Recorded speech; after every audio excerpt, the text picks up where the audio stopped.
What's good? What's good? We're a few days past J13, as they're calling it, the day that someone tried to take out the big boss man, Trump. And it's been really not surprising, maybe, but still depressing and effing disgusting some of the comments we're seeing from people. Oh, darn, he missed, and, get better aim next time, and all these other people who are cheering for this. I'm not surprised, because I always talk about how brainwashed people are. And that's exactly what brainwashed people would do and say.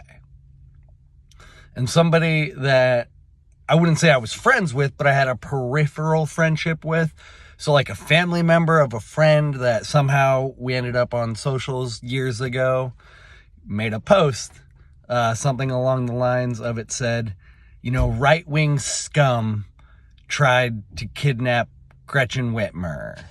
Trump, sent people to the Capitol on January 6th. And there was one more thing that they said, but just saying, the Paul Pelosi attack. They're like, you made fun of the Paul Pelosi attack, and you right-wingers have the gall to lecture us about violence. And I was just blown away, because if you don't know, the Gretchen Whitmer plot was mostly done by the FBI. So it was entrapment. Most of the people are free because more people involved in that than not were part of the FBI. So that person was brainwashed on that. January 6th, if you think that was an insurrection, you're brainwashed. Let me just say this. Why did everyone leave their guns at home? If they were going to do an insurrection, why did they leave their guns at home? Fucking morons. More violence and damage and destruction occurred in Seattle during that Capitol Hill autonomous zone time frame than what J6 did. And then the Paul Pelosi attack, I think people made jokes about it because the media lied about it, so they didn't ever get the truth. And then, I think that's part of it, because we didn't get the truth. But we all know that politicians are into weird, creepy stuff, right? They're all perverts and pedos.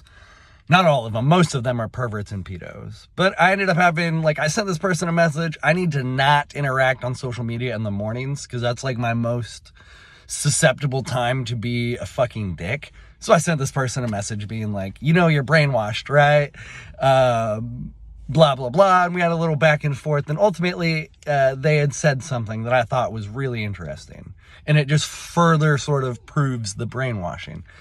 They had said, I hope you have the day you deserve and the life you deserve. Because if Trump gets elected, women won't.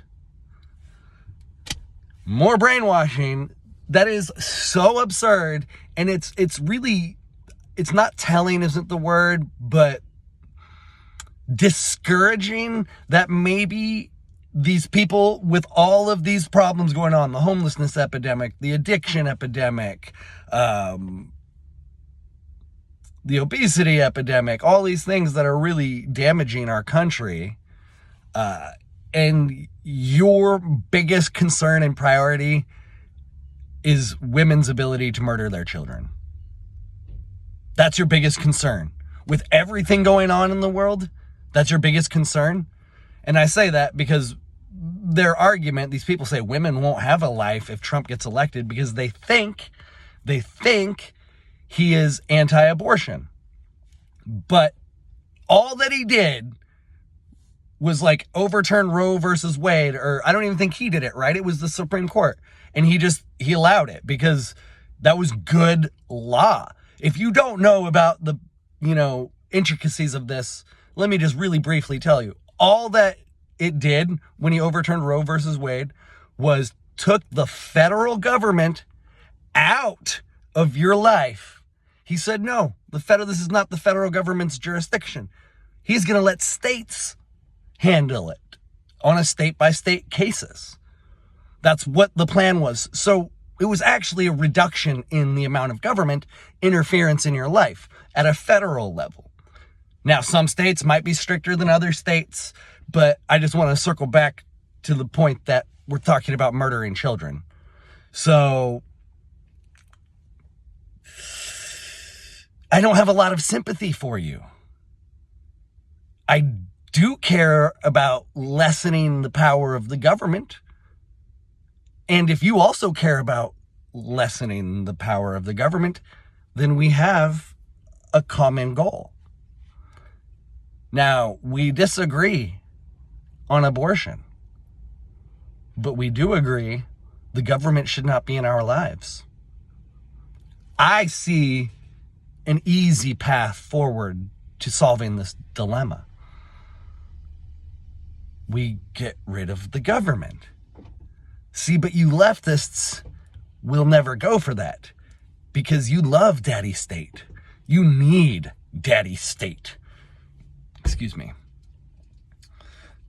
Because you love to be the virtue signaling moral people who want to say that you're the good guys because you care about people and you want all these programs and you don't understand how the world works. But that's okay because you live in fantasy land and we should all just live in your little fantasy land. And it's like so wild because on many times you can go find a record of Donald Trump saying he is not in favor of a federal abortion ban, which is good because we don't want more federal government, do we?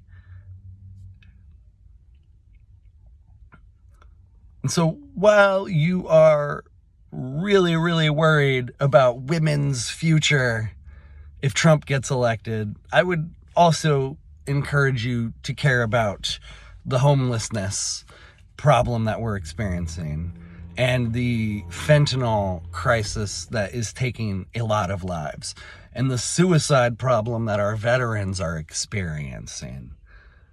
All of the kids that are not getting good educations.